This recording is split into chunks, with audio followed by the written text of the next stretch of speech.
So I go outside the court and I'm reporting, and they put reporting restrictions. So this is what they do now, yeah? And those reporting restrictions prevent anyone reporting on anything that's happening. And then what happens is you have a 6-week trial, and rather than hearing the news for 6 weeks about the trial, at the end of the 6 weeks, you get 1 day reporting. Because then they lift the reporting restriction, you get 30 men convicted, but you don't hear all the details. You'll have 1 day's news rather than 6 days' news. So I stood outside the court and I said, these cases are going on up and down the country. Across our country, you don't know about it, but they're happening across the country. They're being arrested, they're being tried. And under reporting restriction legislation, the judge has no power to put restrictions on information that's already in the public domain. So I made sure not to breach the reporting restriction. I said, I named the men, I named how many victims, because this was information I knew a hell of a lot more. These men have been on bail for 2 years, running the same shops, still in contact with kids. I knew so much about them, but I didn't say it. I'm outside court. The men are coming in. As they're walking in, I said, how are you feeling about your verdict? They're all making threats to me. I was very calm. The judge is at the top window. His name was Judge Marston. 2 minutes later, this is on a live stream. I'm reporting. 2 minutes later, I'm arrested. You're under arrest for a breach of the peace. I said, what do you mean breach of the peace? What have I done? They arrest me. They handcuff me. They take me to the police station. They don't even put me in the police station. They say, right, take him to court. I'm taken to court before a judge, Judge Marston. I'm not asked to plead guilty or not guilty. I get to court. I say, I get to court. I say, this is the footage. I get to court. I say, I want to speak to my solicitor. I have to speak to my solicitor. They don't allow me to speak to my solicitor. They put me before the judge. Within 2 hours, I got sentenced to 13 months in prison. And what the judge then did is put a reporting restriction on anyone being told I got sentenced to 30 months in prison. So I then land 2 hours later. I'm in the HMP hole. I ring my mother and my kids. I say, I'm in jail. I've just got 30 months in jail. And she's like, what? I said, I'm in prison. I've just been sentenced to 13 months in prison. I haven't done anything wrong. But they put a reporting restriction. But thanks to America, Australia, Canada, because you're not governed by their restrictions. So no one in the UK was allowed to talk about it. But then over that weekend, it started blowing up everywhere, which started a Free Tommy movement. I'm then transferred and taken. This is all to do with them still hiding this same problem. So I'm then taken and I'm put on solitary confinement in a Muslim majority prison. And it took 2.5 months before we got to a court of appeal. We get to a court of appeal and they find that everything they'd done was unlawful. I'm then released from prison. But during this period, and as you'll see in the back of that, I was happy, not happy. As I'm getting put in the back of that van, I say, Germany, millions are now going to watch this film. And I give an education. That video there, the entirety of that video was me talking to parents to say, this is how they do it.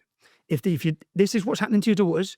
This is the telltale signs. What I make a point of is that I've grew up with some Muslim lads in Luton who would be appalled by what these men are doing, but understand that these men are operating in every town and city. It's still being hidden. I then got sent to jail for that. I got 13 months. 2.5 months later, I went to an appeal. I was released. I come out of that. I went into prison one person and come out another just from 2.5 months on solitary confinement. It damaged me. But this is all to do with the rape gang scandal. And the biggest problem, say in Rotherham, I then said the purpose of them sending me to jail was to prevent the public being aware of this.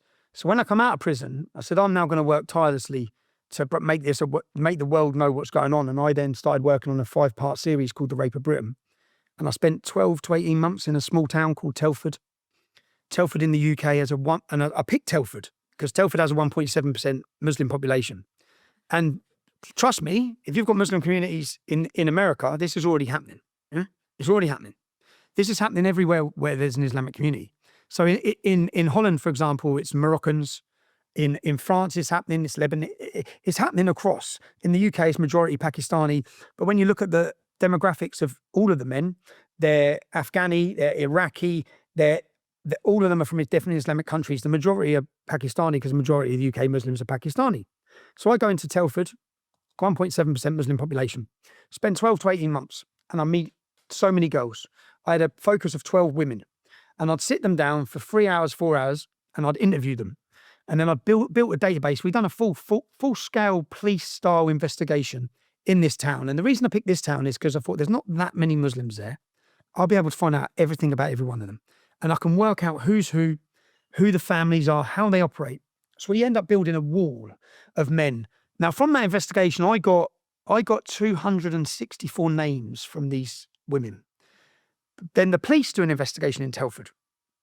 The police investigation identified 200 men. Out of those 200 men, the police prosecuted 11. Right? They let the rest off. So when you see rape gang scandal, when you pick any city and read the headlines, yeah? When you see rape gang scandal and you read the headlines, it's just a token gesture.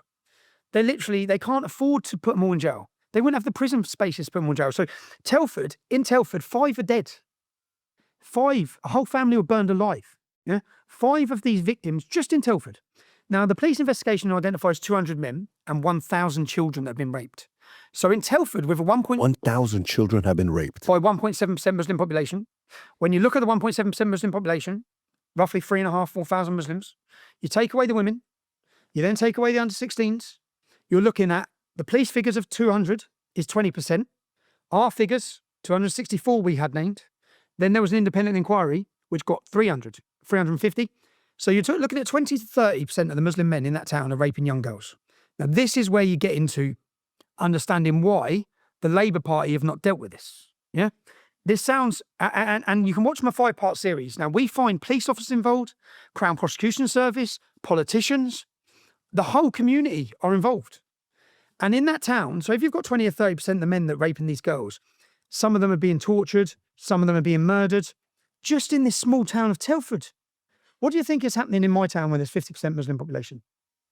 What does anyone think? But we'll never get the figures for these towns. And this is where, and I'll get onto, this is why it's all blown up so big in January, which when Elon Musk jumped on board in highlighting this. Because in Telford, there was an inquiry, not an inquiry with statutory power. So an inquiry with statutory power would allow people to be summoned to court on oath, police, council, and they'd have to tell the truth. But the inquiry that was given didn't have that power. So it wasn't a government inquiry. They gave a solicitor-led inquiry. So the solicitor-led inquiry, without any power, identified 1,000 victims, 200 men, and told an incredible story. Now, what's happened now recently is in the city of Oldham, which is a 35% Muslim population, which has some of the most horrific rapes and torture of children, they've been crying out for an inquiry to what's happening to the children. As they're crying out, 6 times the Labour Council, because when the Muslim community get that big in the town, you ain't getting an inquiry because Labour just shut it down every time. So when they're going to try and get a vote within the council to have an inquiry into these rape gangs, it's voted down every time. So then last year, independents stood in council to say, we'll call for an inquiry. So then the independents get voted in because the non-Muslim community in the town want to tell the story of what's happened to their daughters. So you can see some of the videos. My next documentary is looking at this. I'm going to show the whole world what's gone on, yeah, with the Labour Party, because there's been a massive cover-up. So then they vote in. They then appeal to the government for a statutory power inquiry.